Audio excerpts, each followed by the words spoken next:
While the universe of Kingdom Hearts brims with fantastical elements and epic battles, it is the more subtle art of psychological control that reveals the true depth of Xehanort's villainy. His grandiose schemes that twist the rules of reality like a pretzel make for a fun story, but they elevate Xehanort to a status that seems almost incomprehensible. The reality is that Xehanort's methods are grounded in a more insidious craft: psychology. Xehanort relies heavily on exploiting the vulnerabilities of the mind, from his calculated undermining of Terra's insecurities, to his physical and psychological abuse of Ventus, and even his ruthless exploitation of Eraqus' loyalty. Xehanort emerges not just as a master of darkness, but as a profound manipulator of the human psyche. In other words, Xehanort is a master of dark psychology. Hear me out. Before we go any further, let me clarify that dark psychology isn't an actual scientific discipline. It's more of an eye-catching internet phrase for something basic. Don't go into your school and say, "I want to study dark psychology." You will get laughed at. Studying dark psychology is simply studying psychology, as it refers to the use of psychological principles to manipulate, influence, or control people in harmful ways. When you study psychology, you learn what makes people feel, think, and behave the way they do. You'll often discover uncomfortable truths about how vulnerable we can be. You'll learn about self-care and mental health benefits, but also about control tactics of abusers, and factors that put people at risk of harming themselves. In the field, you're expected to use this information to uplift humanity. Dark psychology, then, is just a catchy term for using what damages us rather than what empowers us. You might even call it the opposite of light psychology, if you want to continue with this dichotomy.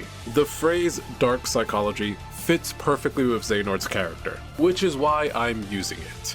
We're basically going to be describing Xehanort's actions through the lens of psychological manipulation, which is behavior designed to exploit, control, or otherwise influence others to one's advantage.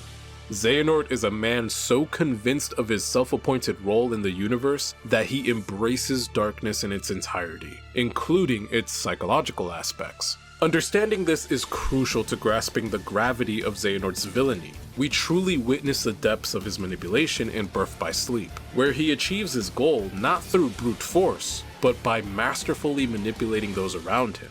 His pieces move into place for his master plan almost on their own. Let's start with Terra.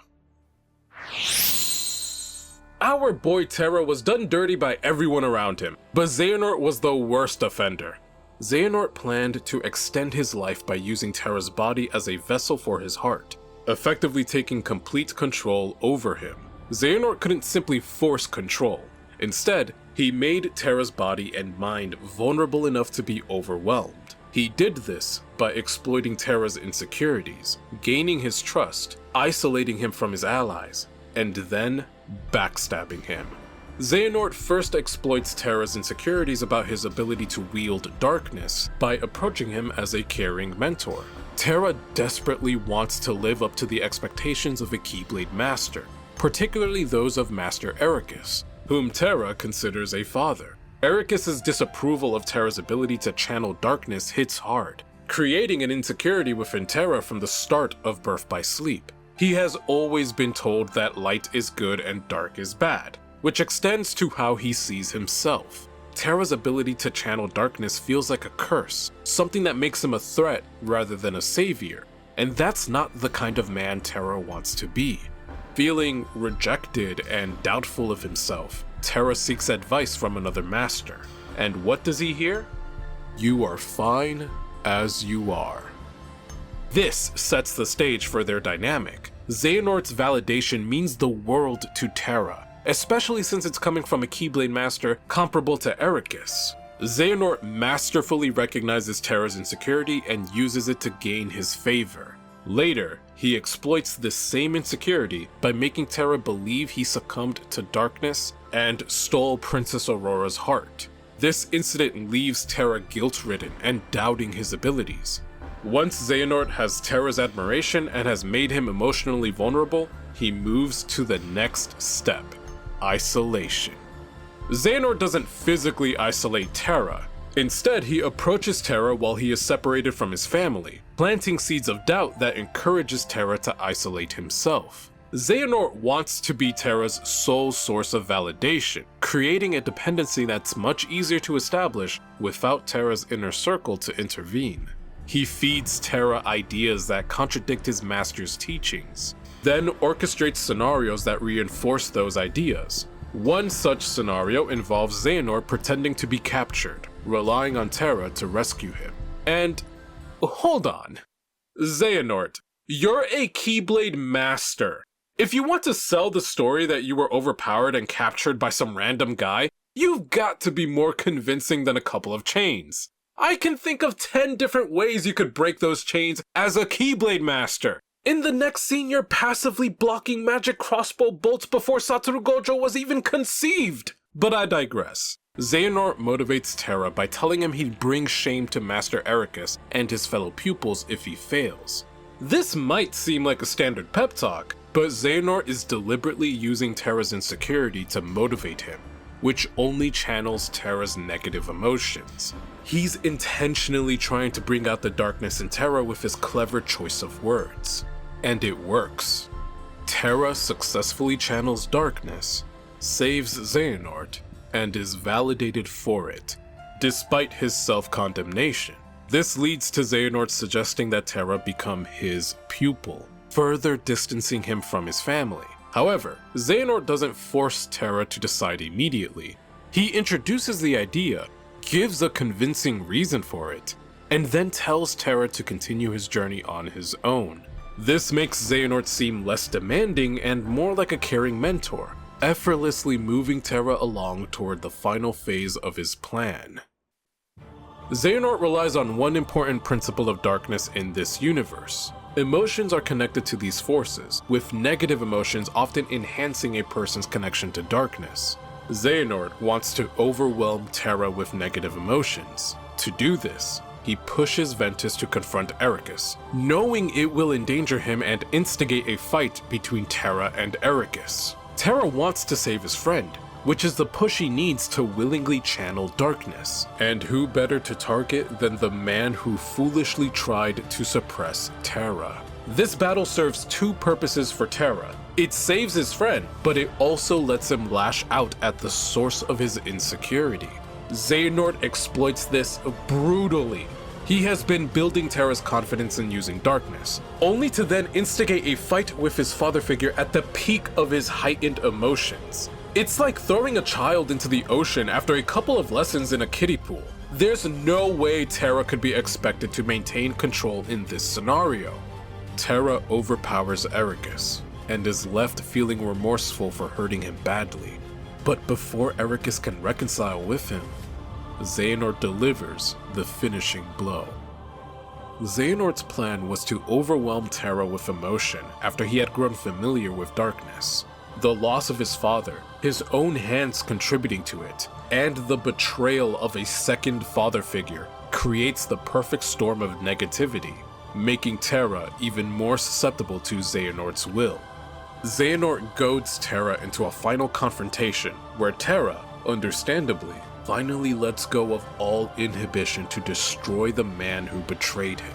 However, Terra is relying on a power in which he is still a novice compared to Xehanort. All he does is create an opening for Xehanort's heart to take over and overpower him through darkness. In Kingdom Hearts, two hearts, or souls, can inhabit the same body.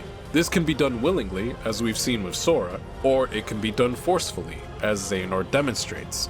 Darkness as a force has the ability to creep into the hearts of people and take over, thus spawning the monsters known as Heartless. Xehanort creatively uses this property of darkness to anchor his heart within Terra's body. This is the only time Xehanort needs to overpower Terra. The build-up to this moment was all psychological manipulation. Xehanort masterfully recognized what Terra needed and simply gave it to him. The crazy part is that Xehanort is so careful with his wording when addressing Terra that he speaks the truth when offering his wisdom. He is right about Terra being fine as he is and not a failure. He is right about darkness being channeled in the same way as light. Xehanort has lied to move people into favorable positions for his plans, but when it comes to Terra, he presents facts that have noticeable evidence. This speaks volumes about Xehanort's ability to use truth to manipulate people. Xehanort absolutely abused Ventus, though I'd consider it more physical than psychological. Ventus, as the original target of exploitation, was valuable to Xehanort for having a soul comprised entirely of light, while housing a powerful darkness. Xehanort saw this as a unique opportunity to create the historical clash between pure light and pure darkness. Under the guise of mentorship, he subjected Ventus to intense combat to awaken that darkness. Despite lacking memories from the Age of Fairy Tales, Ventus instinctively rejected this darkness, nearly dying in the process. Xehanort then forcibly extracted this darkness, breaking Ventus's heart, and attempted to abandon him. My poor boy suffered for the crime of existing. While Xehanort inflicted significant physical harm on Ventus, there is a psychological aspect to consider, mainly how he instigated the confrontation with Eraqus. Xehanort not only gave Ventus enough information about his unique power to spark curiosity, but I believe he also primed Eraqus to treat Ventus so rigidly. Xehanort told Eraqus about Ventus's unique nature, knowing Eraqus could react by confining him. While we're not given the clearest timeline of events, at this point Xehanort is trying to set his plan in motion. Ventus was already extracted before Xehanort dropped Ventus off. Therefore, Xehanort must be trying to maintain a friendly facade when meeting Eraqus again. By willingly giving Eraqus details about Ventus's connection to the Keyblade, and entrusting him to Eraqus, Xehanort seemed to act in good faith. He's totally not interested in the Keyblade anymore, right? Why else would he give you his only opportunity to meet that goal? This not only ensured Ventus remained in a safe place for Xehanort to use later, but also planted a seed of resentment within Ventus that Xehanort could later exploit. Admittedly, I may be giving Xehanort more credit than he deserves, since this is based on some assumptions, but I wouldn't put it past him. Either way, Xehanort exploited Ventus's resentment over his treatment to provoke the confrontation that would shatter Terra's trust and remove a major obstacle. This man is foul. Aqua is the only character Xehanort doesn't directly try to manipulate. This makes sense, considering she's the pupil closest to Eraqus, and any attempt to manipulate her could have jeopardized his entire plan. However, while in the form of Terranort, Xehanort is not above using Aqua's love for Terra against her. He baits her into believing there's a chance Terra is still in control, only to shatter that illusion for a cheap shot. He does this 3 times. First at Radiant Garden after the battle at the Keyblade Graveyard, second while she's trapped in the Realm of Darkness, and thirdly just before the second Keyblade War, though thankfully Aqua saw right through it that time. I don't blame Aqua for falling for it the second time either. She was in hell having the first genuine conversation in who knows how long at that point. Cut her some slack. Xehanort is not above causing emotional pain to gain an advantage. Despite his immense power, he is petty like that. Aqua endures significant psychological turmoil as a result of the events of Birth by Sleep, which Xehanort orchestrated, but today I'm focusing on how Xehanort directly exploits psychology. That said, get me 20,000 views on this video and I'll gladly dedicate an entire video to Aqua's journey. I have criticized Eraqus on several occasions for how he endangered the lives of his students, but it's important to recognize that he too fell victim to Xehanort's manipulations, simply by being a loyal friend who wanted to see the best in someone he trusted. Xehanort and Eraqus had been close since their adolescence. They studied together and endured multiple losses side by side. There's a deep history here, a bond that made it easy for Eraqus to forgive and reconnect with Xehanort after their falling out. Eraqus's ultimate goal was to be a beacon for people lost in darkness to return to. It's no wonder he reconnected with Xehanort at the first chance he got. Eraqus's fondness for their shared past blinded him to the changes in Xehanort's character. Xehanort likely understood just how well-intentioned and trusting Eraqus was, using these qualities to worm his way back into his life. By doing so, he easily found a way to get close to Eraqus's students who would become the key pieces in his larger scheme. Eraqus was arguably the most important piece in Xehanort's puzzle. His influence created the very vulnerabilities in Terra and Ventus that Xehanort will later exploit. Xehanort didn't need to force Eraqus to do anything. He merely played on Eraqus's obsession with the light and paranoia about the darkness. Xehanort knew that these fears would cloud Eraqus's judgment, making him unreasonable and even harsh towards his pupils. By provoking these fears, Xehanort ensured that Eraqus would react in extreme ways, especially towards Terra and Ventus, causing the rift between Terra and his father figure that Xehanort was counting on. Xehanort has proven himself to be an impressive manipulator, effectively spotting and exploiting the vulnerabilities in those around him to make them unwitting participants in his plans. But how did he become so adept at this? Xehanort possesses an advantage that the average person in this universe does not. He can sense what's in the hearts of others. This ability, which he has had since childhood, much like Sora, allows him to tap into the emotional experiences of others, a skill that carries significant weight in this universe. Emotions here are often connected to powerful forces, such as other people's memories or even the primordial elements of light and darkness. This ability can be seen as the Kingdom Hearts explanation for Xehanort's skill in manipulation, but it also just sounds like emotional intelligence. Have you ever met someone who seems to have an innate understanding of people? Someone who can tell when a person feels off or not like their usual self? Or perhaps they can pick up on what you're feeling despite your best efforts to hide it. Such a person would be considered emotionally intelligent, meaning they have the ability to monitor one's own and others' feelings and emotions, to discriminate among them and use this information to guide one's thinking and actions. This concept essentially merges emotions with logical thinking. You might have been told in the past to never let emotions influence your decisions, and while there is some truth to that advice, people often misinterpret it as suppressing emotional reactions rather than understanding their origins. An emotionally intelligent person can recognize emotions, understand why they are being expressed, and, here's the key part, use that information to make informed decisions. A small example of emotional intelligence can be seen when Eraqus shows excitement about seeing other worlds. During their youth, Eraqus, Xehanort, and their classmates received their first assignment: to search for their missing upperclassmen. Eraqus jumps with excitement at the prospect of finally getting to travel, but his classmates remind him of the gravity of the situation, acknowledging the seriousness of the mission while also validating Eraqus's emotions. He says he'd prefer to be part of a search party rather than waiting around, a statement that not only recognizes Eraqus's feelings, but also aligns them with the group's goal. I really enjoy seeing young Xehanort in Dark Road because we get to witness his impressive understanding of emotions and other people's mental states without the malicious manipulation that defines his adulthood. This aspect of Xehanort's character acts as a balance to young Eraqus, who is noticeably more impulsive. One of the best moments that highlights this dynamic is when they argue over their friend Vor. She was conflicted about her goals and considered branching out independently as a Keyblade wielder.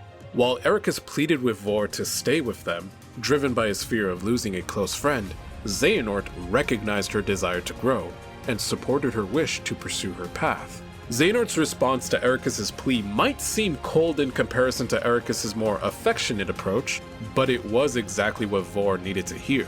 She was torn between her ambition and her loyalty to her friends, and Xehanort's validation of her goals reassured her that pursuing her dreams wouldn't strain her relationships. Vor needed to know that following her ambitions wouldn't diminish the bond she shared with her friends, and Xehanort understood that perfectly.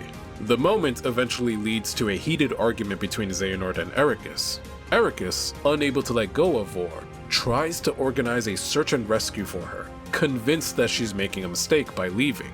Xehanort, however, speaks a hard truth about friendships. While Eraqus frames his desire to find Vor as an act of care, Xehanort rightfully calls out his real motivation, a manipulative tactic to assert control over her decision. Eraqus isn't being malicious, he genuinely cares about Vor, but in his fear of losing her, he convinces himself that she's in the wrong, when in reality, she's just trying to live her life on her own terms. Xehanort's insight here is crucial. He recognizes that Eraqus' attempt to change Vor's mind is more about easing his own discomfort with her decision than about what's best for her. By encouraging Vor to follow her dream, Xehanort is not only respecting her autonomy, but also trying to prevent further conflict within the group. Although she later regrets her decision due to unforeseen circumstances, it wasn't a bad choice in itself. The unfortunate events that followed were beyond her control. Xehanort wasn't wrong for encouraging his friend to pursue her aspirations. He was supporting her right to make her own decisions. Xehanort's ability to recognize and understand the emotions of those around him, coupled with his knack for offering just the right response, showcases a remarkable level of emotional intelligence that allows him to connect with others on a deeper level. This innate skill, however, eventually becomes the very tool he twists into manipulation as he grows older, using it to control and exploit the vulnerabilities of others to serve his darker ambitions. Now, the final question to address is why Xehanort would twist his ability into the villainous manipulation we see in his adulthood.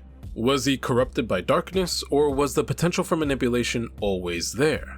First, let's rule out one possible explanation. The average person doesn't engage in the kind of manipulation we see in Birth by Sleep. This behavior can sometimes be symptomatic of an underlying personality disorder, such as narcissistic personality disorder or antisocial personality disorder. However, I don't believe Xehanort has the disorder. When diagnosing someone, it's important to consider whether the behavior is pathological, meaning it occurs repeatedly over a long period of time and across various circumstances, such as work, school, and personal relationships. This would imply that the behavior is less of a choice and more a part of the person's nature. In other words, their biology.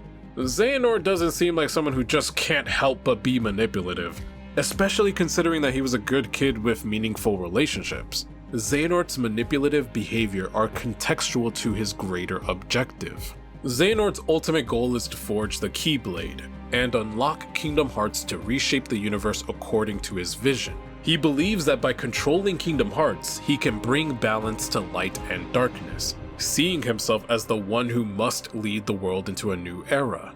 He isn't above using manipulation to accomplish this goal. After all, if you are convinced that the universe needs a reset and have the power to achieve it, then the means to that end might seem irrelevant to you. Everyone would be gone. However, this doesn't exclude Xehanort's nature entirely from the conversation. There is a strong argument to suggest that Xehanort possesses a certain personality trait that makes him more likely to be manipulative than the average person: narcissism. The term derives from the Greek myth of Narcissus, a hunter who fell in love with his reflection in a pond and became so obsessed that he eventually drowned. This myth aptly describes a person excessively preoccupied with themselves. I'm not talking about healthy confidence here. A narcissist has an overinflated sense of self-importance that drives them to act as if they are superior to others, often causing damage or exploiting others if it serves their own interest. This behavior typically masks a deeper sense of inadequacy. Xehanort believes he understands the true nature of the universe better than anyone else and positions himself as the only one capable of bringing about the correct balance of light and darkness. His sense of superiority is evident in how he manipulates others to achieve his vision, often at the expense of their well-being. He also relies on different versions of himself and forces others to be possessed by him, underscoring his dependence on himself while seemingly lacking empathy for those he traumatizes. Therefore, it's reasonable to argue that he exhibits narcissistic traits. But could Xehanort have been born with these traits? If that were the case, wouldn't he have always displayed them, even during Dark Road? Not necessarily. Xehanort's situation can be understood through the lens of what psychology calls nurtured nature. One is born with potential influenced by their genetics, but the environment they are raised in determines how that potential is expressed. It's plausible to suggest that Xehanort had the capability for narcissism. As a teenager, he even speaks of wanting 14 lifetimes to rebuild the world, rather than entrusting his plan to someone else. What ultimately brings his narcissism to full expression are the experiences he undergoes. It all starts with the player. Our character from Union Cross is the one entrusted with raising Xehanort. We are so thoroughly convinced that Xehanort is the child of destiny that we dedicate the rest of our natural life to raising him, telling him of his illustrious lineage, defining his ability to connect to hearts as a sign of a higher calling, and emphasizing his role in saving the world. We instill within Xehanort a potentially harmful level of faith that he carries with him for the rest of his life. Xehanort then embarks on a journey that deepens his reflection on the nature of light and darkness, particularly in relation to human emotions. His friend Baldur's betrayal becomes a pivotal moment, where Xehanort learns firsthand how light can give rise to darkness, challenging the validity of the dichotomy that those around him uphold. This questioning isn't new. It was first sparked by his fallen upperclassmen, who believed that light and darkness stem from conflicting beliefs within people, rather than existing as absolute forces. Baldur's plea for Xehanort to understand the unjust ways of the world further solidifies this doubt. Driven by these revelations, Xehanort feels compelled to seek his own answers, venturing through the dark corridor to explore other worlds. He approaches this search with a growing conviction that something is fundamentally flawed in what he was taught. For someone with a predisposition for narcissistic tendencies, the allure of uncovering secret knowledge is irresistible, feeding his sense of superiority. This pursuit isolates him further from other Keyblade wielders, as he becomes the only one willing to side with darkness. For a developing narcissist, this isolation isn't a deterrent. It's validation, proof that his understanding surpasses that of others. I've seen people suggest that the Master of Masters manipulated an impressionable young Xehanort, but I disagree. Their encounter doesn't strike me as manipulation, at least not in the way we've described Xehanort's behavior. The Master of Masters doesn't intentionally create the scenario to influence Xehanort. Instead, he gives him the tools to explore on his own, much like he has done himself. This scene feels more like the Master of Masters is curious to see if Xehanort will arrive at similar conclusions. He found someone who is just as inquisitive and willing to explore unconventional options. When he asks Xehanort why not just sit back and watch it play out, I believe he's speaking from experience. It seems like this is the conclusion he reached, and he's asking Xehanort to compare perspectives, simply taking an interest in Xehanort's approach. Of course, this man is still shrouded in mystery, so what I say could be disproven later down the road. Let me know what you think in the comments. But there's one final aspect of Xehanort's narcissism to consider. Narcissists often mask a deep-seated sense of inadequacy. Their posturing serves as a coping mechanism for these hidden insecurities. Xehanort exudes confidence, appearing invulnerable and without weakness. He constantly positions himself above others, often with a sinister grin. However, in Dark Road, we catch a glimpse of his struggle with the notion of being worthy of the title Child of Destiny, suggesting that the weight of this title might be a source of inadequacy he feels compelled to hide. Perhaps the player character's overwhelming faith in Xehanort was more damaging than anticipated. Xehanort's mastery of dark psychology is characterized by his narcissistic manipulation.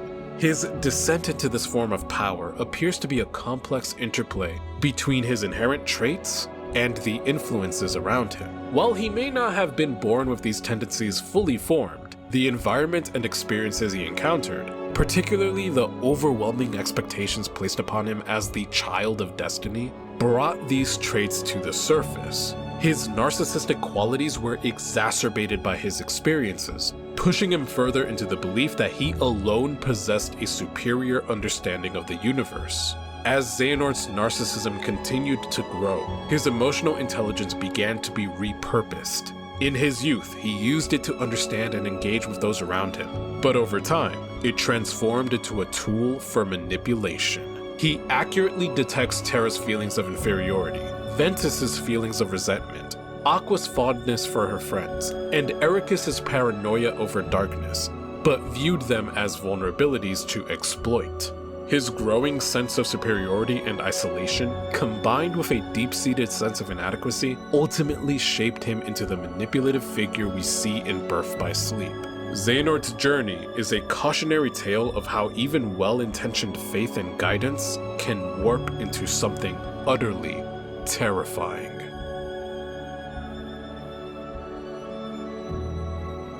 We're back, baby! This is the first long video since my hiatus, and it feels great to be diving into it again. I'm getting flashbacks to when I first uploaded my video on Dante because, much like with Devil May Cry, I didn't expect Kingdom Hearts to be such a receptive audience for my content. I love both of these series and look forward to creating more for you soon. I'll link everything I used to make this video in the description, including sources of information you can access. You'll also find my Ko-fi account there if you're feeling generous and want to support me directly. However, just making it this far in the video is more than enough support for me. And as always, my people, thank you for watching.